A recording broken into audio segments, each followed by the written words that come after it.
안녕하세요 디테일러 여러분, 블랙디테일의 DK입니다. 오늘은 오랜만에 풀 디테일 영상을 준비를 했는데요.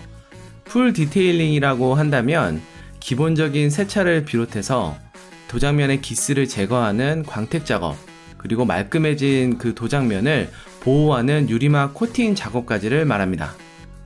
제목을 보셔서 아시겠지만 오늘 작업 대상 차량은 모든 상남자의 드림카라고 할 수 있는 메르세데스 벤츠의 G-바겐입니다. 워낙 고가의 차량이기도 하고 독특한 디자인 때문에 호불호가 좀 많이 갈리는 차량인데요. 그래서 그런지 우리가 평소에 길거리를 가다가 이렇게 흔히 볼 수 있는 차량은 아니죠. 저도 G-바겐을 혼자서 풀 디테일링을 한 건 이번이 처음이었는데요. 제일 먼저 느낀 거는 그 압도적인 크기에 놀랐습니다. 그래서 그런지 작업 시간도 꽤 오래 걸렸는데요. 이게 뭘 의미하는지는 아마 다들 아실 겁니다. 네, 이번 영상도 꽤나 길이가 길 거니까요. 여러분들 편안한 자세로 시청을 끝까지 해주시기를 부탁을 드리겠습니다. 자, 메르세데스 벤츠의 G-바겐 풀 디테일링 영상 지금부터 시작합니다.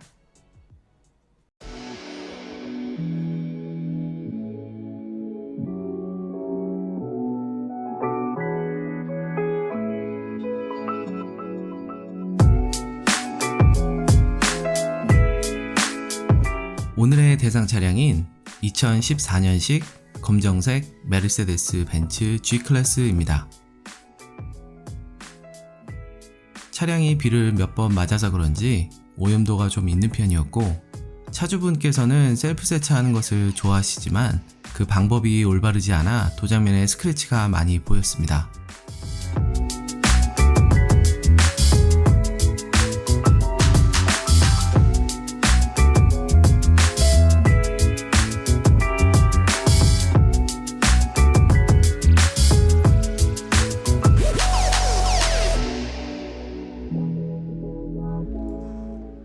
첫 번째로 휠과 타이어를 세정해 주겠습니다.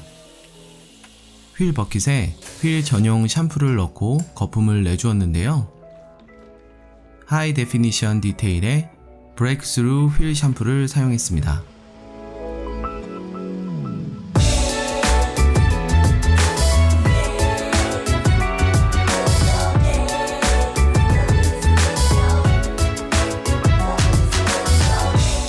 그 다음 사용할 각종 휠 브러쉬들을 버킷 안으로 넣어주고 클리닝을 시작합니다.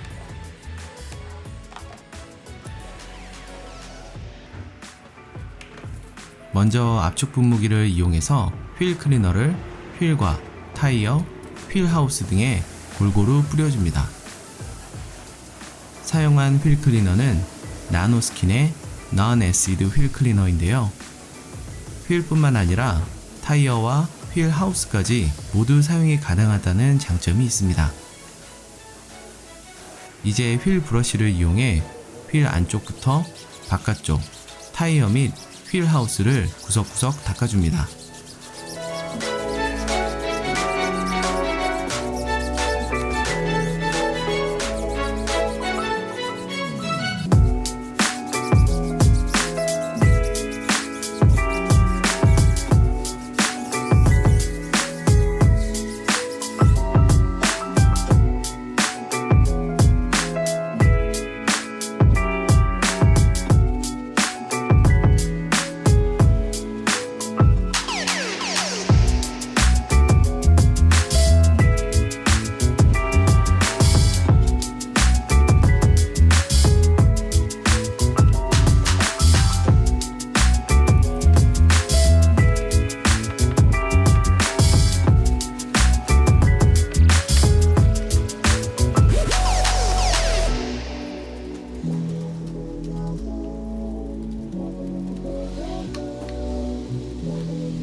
휠 클리닝을 하다 보니 휠의 백화 현상이 눈에 띄었는데요.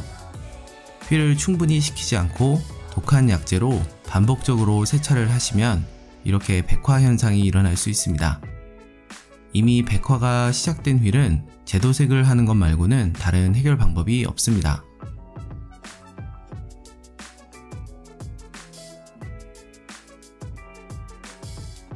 휠 클리닝이 끝나고 휠 버킷에 남아있는 물을 버렸는데요. 실로 어마어마하죠?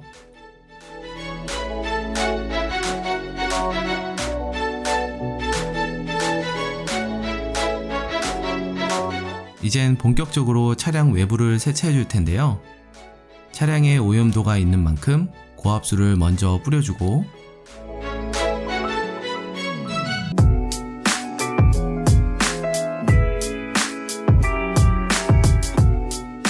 이후 스노우폼을 뿌린 뒤 약 5분 정도 오염물을 불려주었습니다.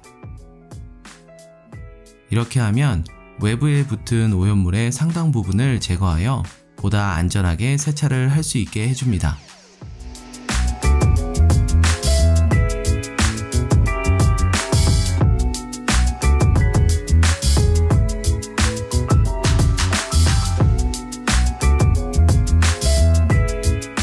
프리워시 이후에는 본격적으로 밑으로 세차를 시작합니다.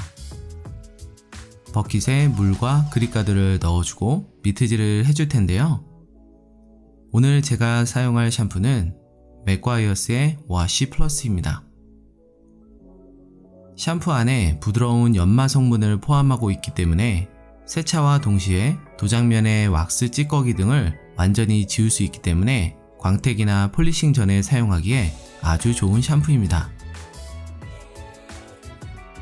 또한 이 샴푸는 미트에 직접 짜서 사용하는 것으로 버킷에 물을 풀어서 사용하는 일반적인 샴푸와는 사용법이 약간 다른 점 유의하시기 바랍니다.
미트질이 끝나면 중간중간 물로 헹구어 주어 샴푸물이 도장면에서 마르지 않도록 해줍니다.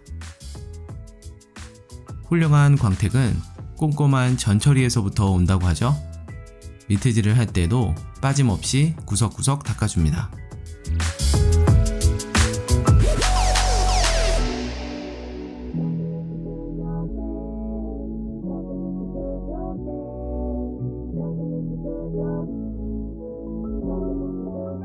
다음은 철분 제거제를 이용하여 도장면에 박혀있는 철분을 제거하도록 하겠습니다. 사용한 철분 제거제는 카프로의 아이언 X이며 마로렉스 압축 분무기에 약 1리터를 넣어주고 차량 전체에 넉넉히 뿌려주었습니다. 차량에 사용하는 철분 제거제는 플라스틱이나 고무에 닿기 때문에 반드시 안전한 중성인 제품을 사용하는 것이 좋습니다.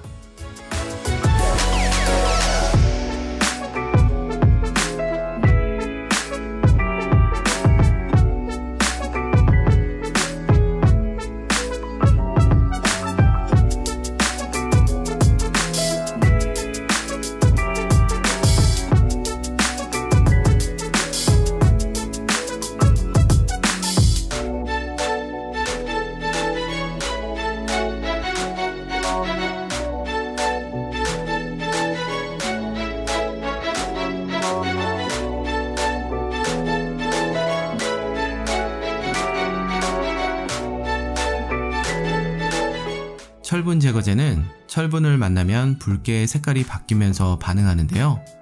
차량이 검정색이라 눈에 잘 띄진 않지만 휠을 자세히 보시면 붉은색 반응을 보인 것을 알 수 있습니다.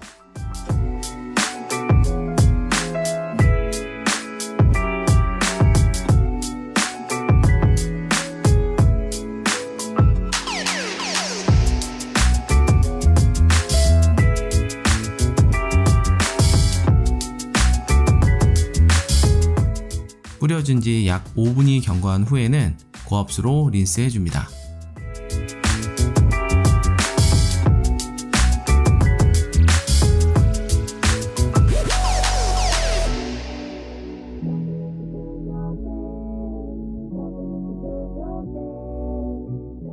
이제는 차량의 물기를 닦아줄 차례인데요. 먼저 압축 공기를 이용해서 틈새에 있는 물기를 불어줍니다.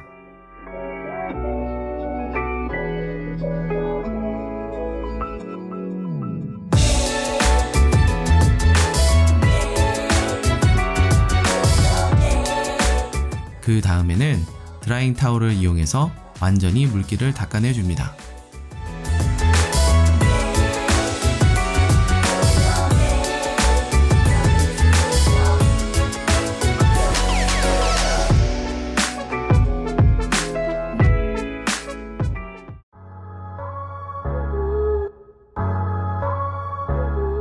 모든 전처리가 끝난 뒤 도장면의 상태를 검사해 보겠습니다. 조명의 광원 주위를 보시면 잘못된 세차 습관으로 인한 스월 마크가 차량 전체를 덮고 있는 것을 알 수 있습니다.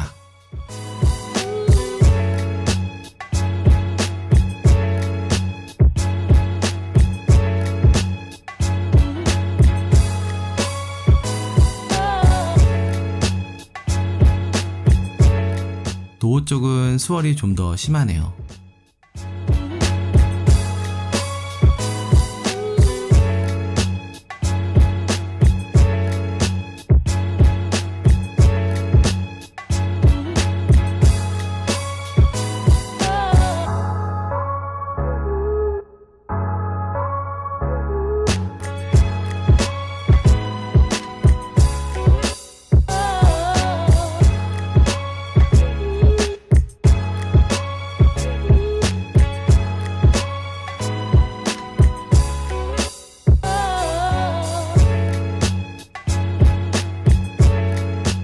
트렁크 쪽 역시 많은 스크래치와 스월 마크가 빼곡히 자리 잡고 있어 도장면의 광도를 저하시키고 있는 모습입니다.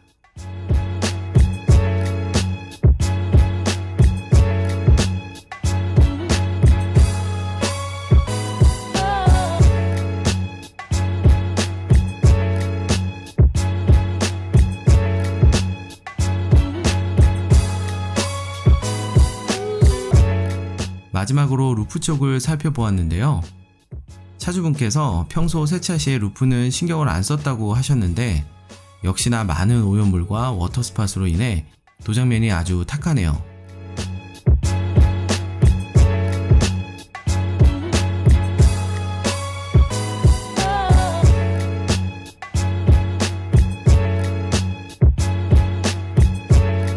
상태가 가장 안 좋은 루프부터 폴리싱을 시작했는데요. 평소에 관리가 되지 않는 곳이기 때문에 유리막 코팅을 한다기보다는 지속성이 좋은 실런트가 더 낫다고 판단했습니다.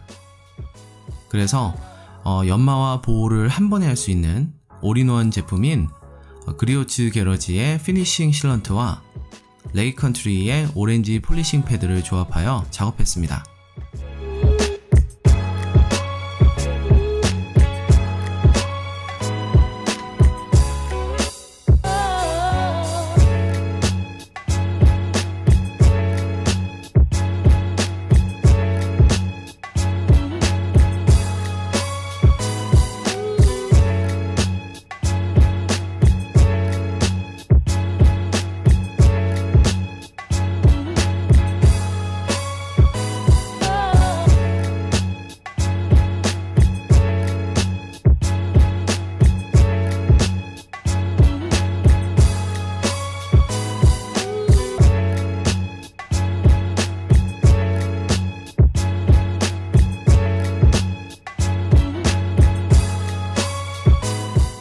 작업 전과 후의 차이가 보이시나요?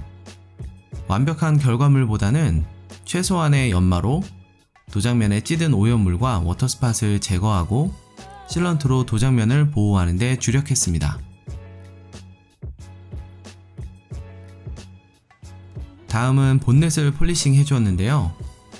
먼저 강한 연마를 통해 스크래치를 제거하는 커팅 단계에서는 루페스 LHR21 M2 폴리셔와 레이컨트리의 마이크로파이버 커팅 패드, 그리고 소낙스의 컷맥스 컴파운드를 조합하여 사용했습니다. 본넷은 크고 넓었지만 각진 캐릭터 라인이 많았는데요. 이럴 때는 넓은 곳을 한 번에 작업하려고 하기보다는 작업 반경을 작게 쪼개서 하는 것이 오히려 작업 속도를 높일 수 있습니다.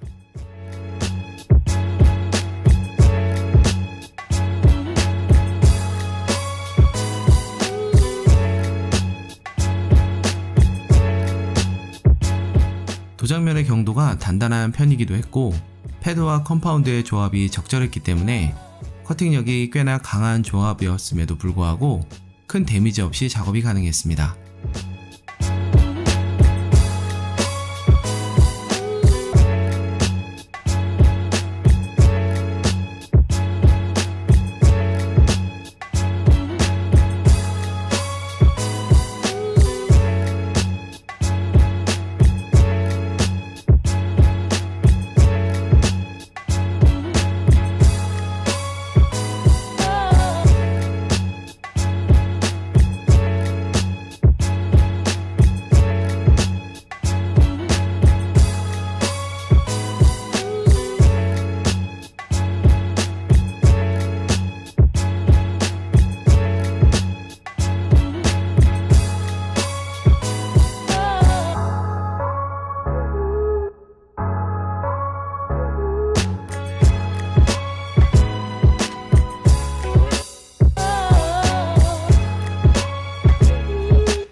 본넷의 가장자리는 각진 부위가 많아서 좁은 부위는 루페스 미니를 사용해서 공략했습니다.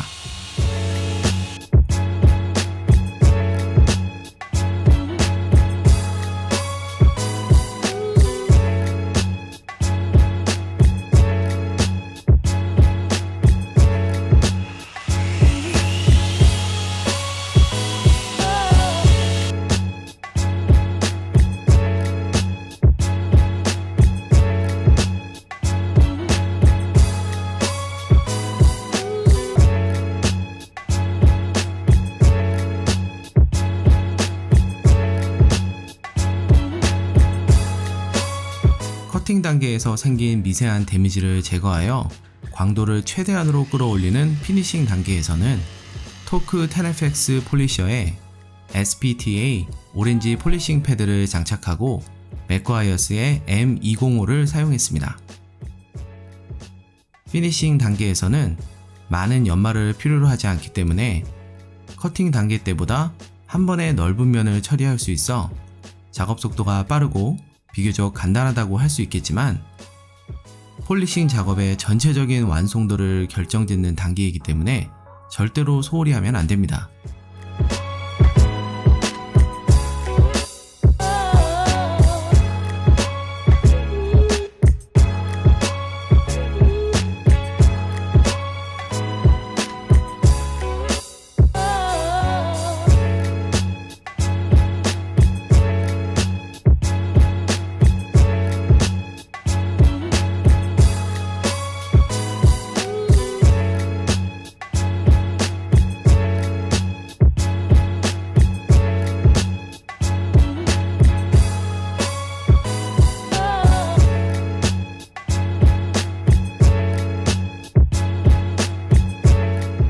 이렇게 본넷이 마무리되었고 이제는 차량의 측면을 폴리싱 하겠습니다. 먼저 깔끔한 작업 결과를 위해 팬더 부분에 플라스틱 트림을 탈거해 주었습니다. 이렇게 부품을 탈거하면 마스킹을 하는 것보다 좀 더 깔끔한 결과물을 얻을 수 있습니다. 측면 역시 동일한 패드와 컴파운드 조합을 이용해서 작업해 주었는데요. 팬더 부위는 좁고 굴곡이 심한 부위가 많아 주로 루페스 미니를 사용했습니다.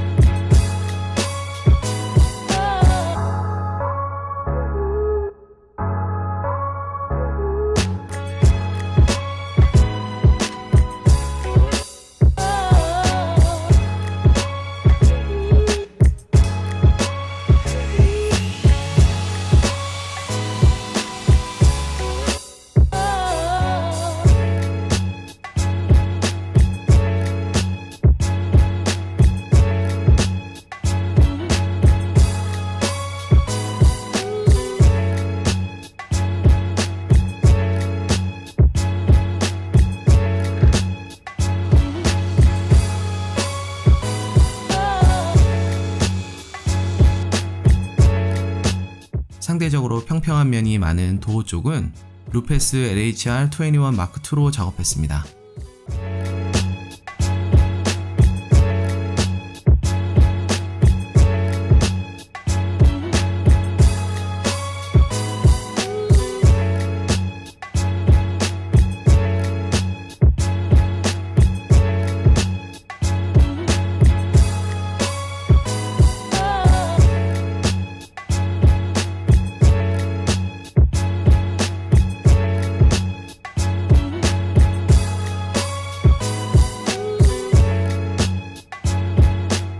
커팅 작업을 한 위쪽과 아래쪽의 차이가 보이시나요?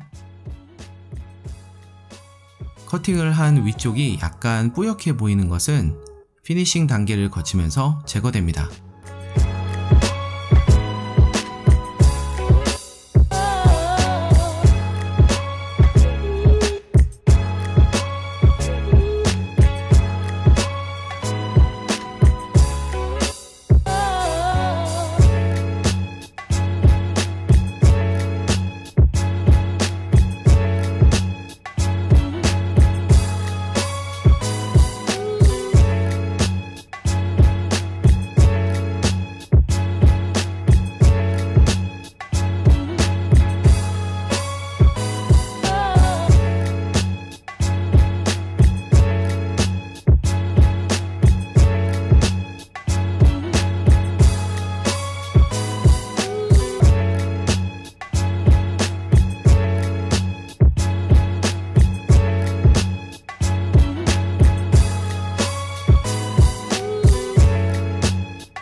트렁크 쪽에 가장 많은 스크래치가 집중되어 있었는데요. 아무래도 짐을 싣고 내리면서 도장면에 상처가 남는 경우가 많기 때문이라고 생각합니다.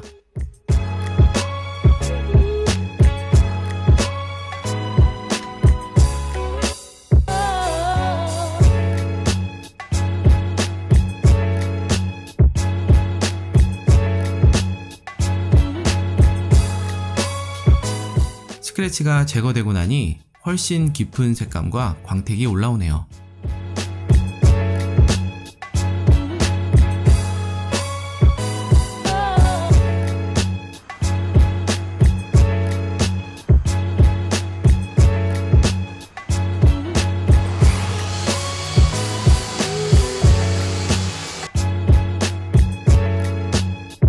스페어 휠과 타이어를 보관하는 케이스도 도장이 되어 있는 부분은 폴리싱을 진행했습니다.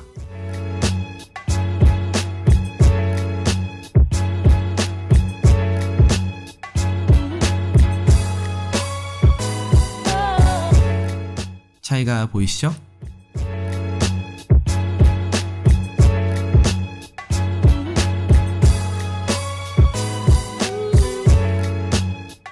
보시는 바와 같이 범퍼에도 많은 데미지가 있는 것을 확인할 수 있었는데요. 아무리 범퍼는 소모품이라지만 이 상태로 두는 건 용납될 수 없겠죠?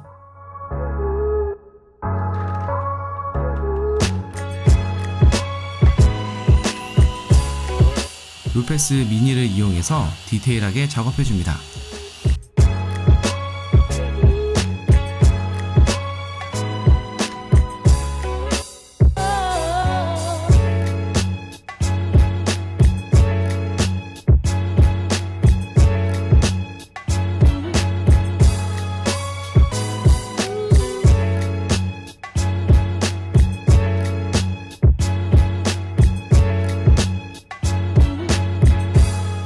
사고로 도색이 벗겨진 부분을 제외하고는 결과물이 아주 만족스럽네요.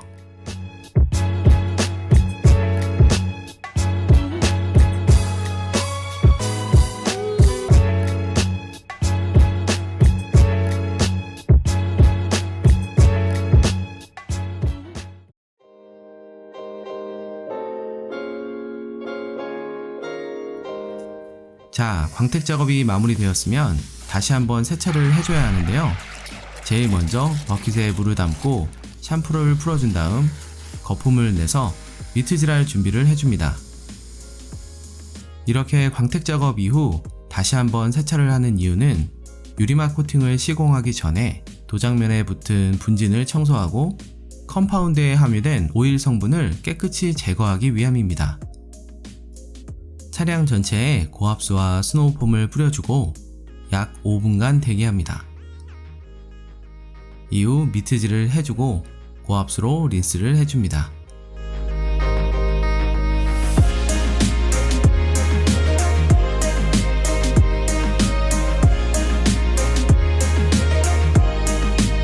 세차가 끝난 다음에는 마찬가지로 압축 공기와 드라잉 타올을 이용해서 차량의 모든 물기를 닦아내줍니다. 유리막 코팅을 할 때 도장면에 물기가 남아있으면 코팅의 내구성이 떨어지므로 아주 꼼꼼하게 드라잉 해주는 것이 중요합니다.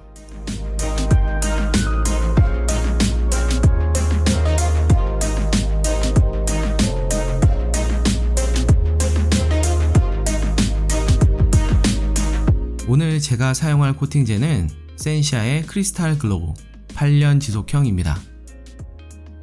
센시아의 유리막 코팅제 중에서 최상위 라인업이며 지속성이 무려 8년이라고 하네요.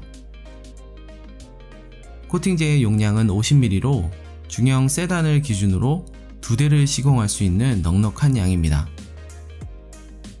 케이스 안에는 코팅제를 도포할 때 사용하는 어플리케이터 1개와 코팅제의 양을 조절하는 뚜껑이 동봉되어 있었습니다.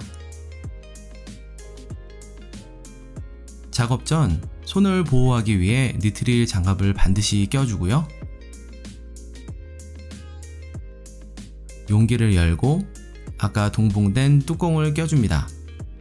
이렇게 해야 코팅제가 한 방울씩 떨어지기 때문에 양을 조절하기 쉬워집니다. 어플리케이터에 스웨이드 천을 감싸준 다음 코팅젤을 몇 방울 떨어뜨려 주고 부드럽게 도포를 시작합니다.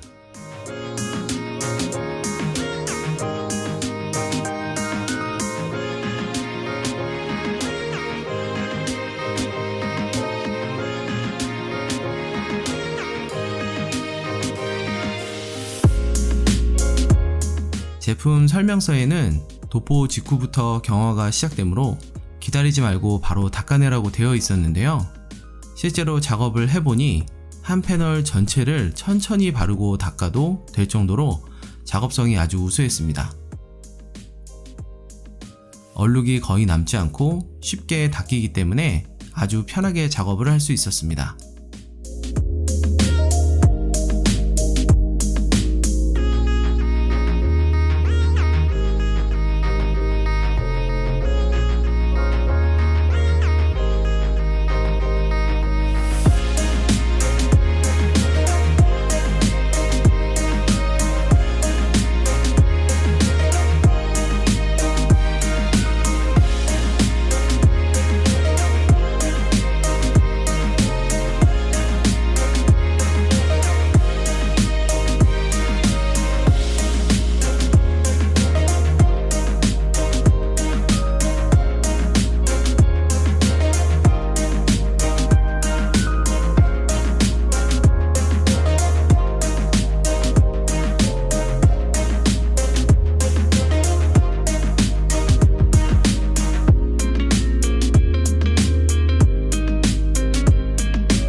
물론 작업성이 아무리 쉬운 코팅제도 얼룩이 남아버리면 폴리싱부터 다시 작업을 해야 되기 때문에 별도의 조명을 이용하여 결과물을 꼼꼼히 체크해줍니다.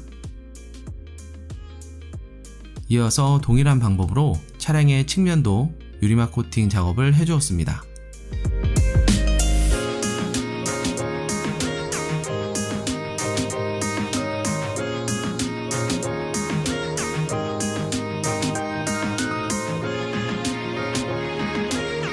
전체적으로 뛰어난 작업성이 아주 인상적이었고 유리막 코팅제 특유의 짙은 색감도 일품이었습니다.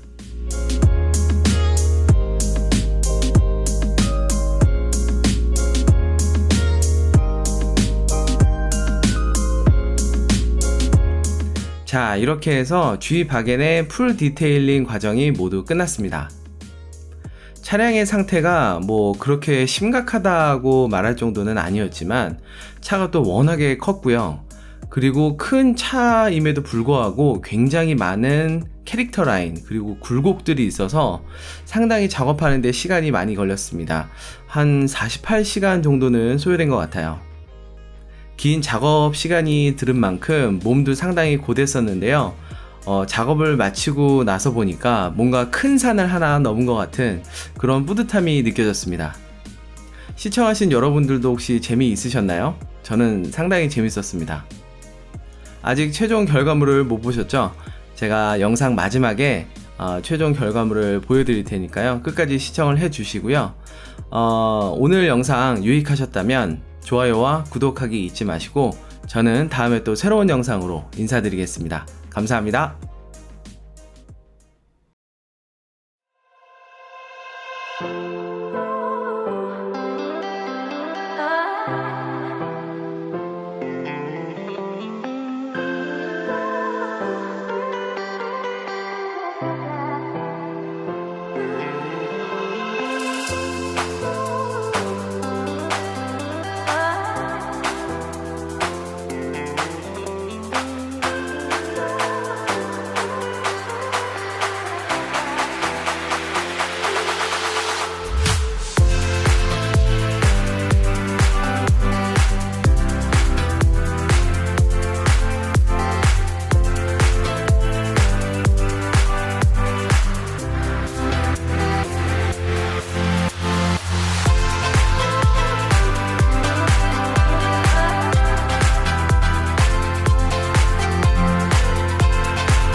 네.